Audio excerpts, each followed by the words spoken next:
So here we are at the Pule Whakamotu, 51 years of celebration with Sione Paea, Kumito and the group. Amazing group, they've been going for years, so just here capturing the moment and everyone that's here celebrating today. Beautiful.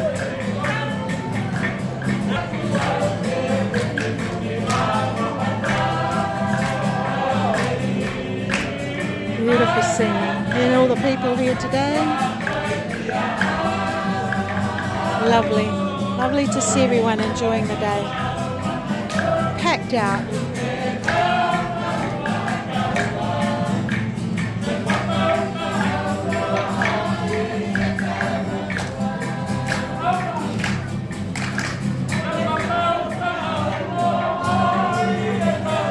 Beautiful songs, you know, it's lovely listening to all these beautiful songs. It's lovely. Seeing everyone here, it's beautiful. Capturing the moment. It's lovely. Look at them, still going strong. Goodness knows.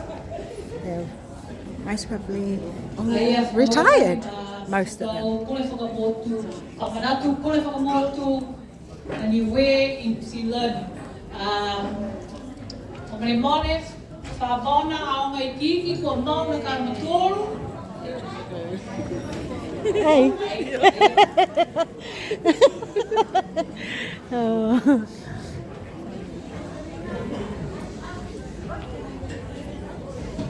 Tua te monei ke he tau atu hau niwe. Ke tau tama whakahere hau tau tolu mai he aonga whabona aonga iki.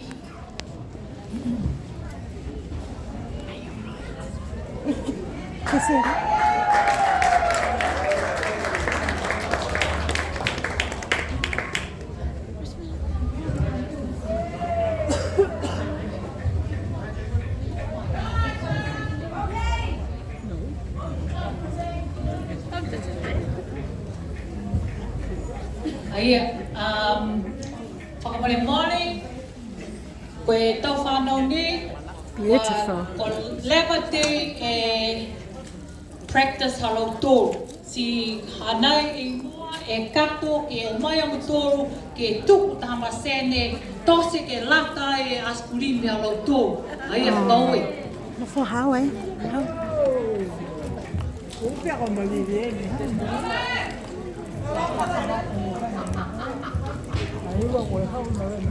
Hello. Okay. Whalawhala hi atu. Howhi howhi atu e tau whalawhala hi atu ke mtulosi tau matakananga ni wei. Whakawe whanua ke tunga atu e tau whakaheke ki lunga he ara tolo matua he lai. Hako he ana liwe ki anga ke he tau tolo tau mamui. Mua atu ke mtolo matau mamatua. Whawhoi ki atu e tau sino malolo si maeke e tau tolu ke whenemeia ke maame hao ni. Ke lilifu, takitaki sione kumitau, mo he awa ko misi ngā hua. Ke lilifu, wika inga, mo he au tukaua whakahelehele, mo he au ekalesia, whakalawhala ia tu ke mtulosi. Tau lilifu osi ni wahahai ai ke mga honi. Tuku atu e tau howhi atu e tau whakalofa hamatu rosi. Koe tau wahenga manakulahi mokoina ke he mga hauni we. Nā kai ni koe kamatanga ane hamautoro. Koe whakawhitu ianga nu kua lewa he o mai he hala. Kamata mai he watuwhiwhini ko mele ni mai ia. Ko ia ni takitaki e tau wahenga ni we mai he kamatanga. Sila lafi atu foki ke tau mamatua tupuna. Malama futuanga. Sina losa, salepisa, mai maako tungia fofoa, pia foki mai futaha iaonga ko ofania halo. Tau iaonga hea manakolohi mukoina ke mangangu nei. Ko sila miliua ko ia ko hangai takitaki. Fra ko ia ke vahenga tonu ke vahenga ono. Ko au nei, ko tuelini kiua, fra ko au ke vahenga taha ke ua. O nono mai o tolu ke mga hone ke katoa toa hawa tolu e tau whanau mai he kamatanga he tau nei koe tolu mo fumaono. Hoko mai ke mga hone kua hake nu mea la manako lai ki lunga si katoa toa ke whamu fumabaru e tau whanau. Si whakau e lahi ma tau mamatua ne ta mai e tau whanau hum tolu ke tau wahenga ni. O e tulo. Koe hama tolu aulu whaiao ngata e Wichin tuku mai e tamanatu whamole moane hawana kei maeke ia ke whalataha mo tau tōru. Pia whoki mo hama tō la tawhaiao mo Elder Sataraka, Derek Tanemesivini, pia whoki aini mo kia lolo kini Lynn Pavihi, ko ia whoki ne langotai ke tau wahenga ni. Si manako whoki ke whakaue ke Halavaka, takitaki ko Patrick Lino, hapo ia whoki ne langotai ke tau wahenga ni. Haia. Koe taha e taha whikau hamanakulahi ne amanaki ki ai ia November. Koe Ukulele Festival. Si manatu ke uina atu ke mutole tau matakainanga ni we ke whakalata mai. Tō tūku hake e posta ke mga ahua whiawhi a mga ahu. Ua fulu ni si whakahawe ka manako mtolu matau mamatua ke tae tau Ukulele. Si matutaki mai kia Sheila Biliwa mo au ni tutala. Koe matolo atau lolongo, po tau kōli ke mga nei ka matamua ke takalo. O se takalo, si lolongo moia ke he hofi hofi atu ke mtulosi, pa lolongo ne whasi pawaki e Sheila Biliwa ke latai mo matolo he watu ki niwe he tonga moana. O si moia, hahaya e ue lolongo whoki, koe leo, moe lolongo tuai. Koe tau wala lolongo tuai ne kua tuku ke taha ni e lolongo. Si whaula wala lolongo ia, mai he maanga kōriku ne tamai au whakakoa ke tau whanau. Haia. Si whakaosi mga ia matoro ke haku tama, whakaako ke ilo. Koe lolongo whakahikua ia, si o mga ia matoro. Whakaue lahi. Pamata mai, pasi mai, ke tau, mahema, manakolahi, mokaina, ke mga hau ni we.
Tell them where I am.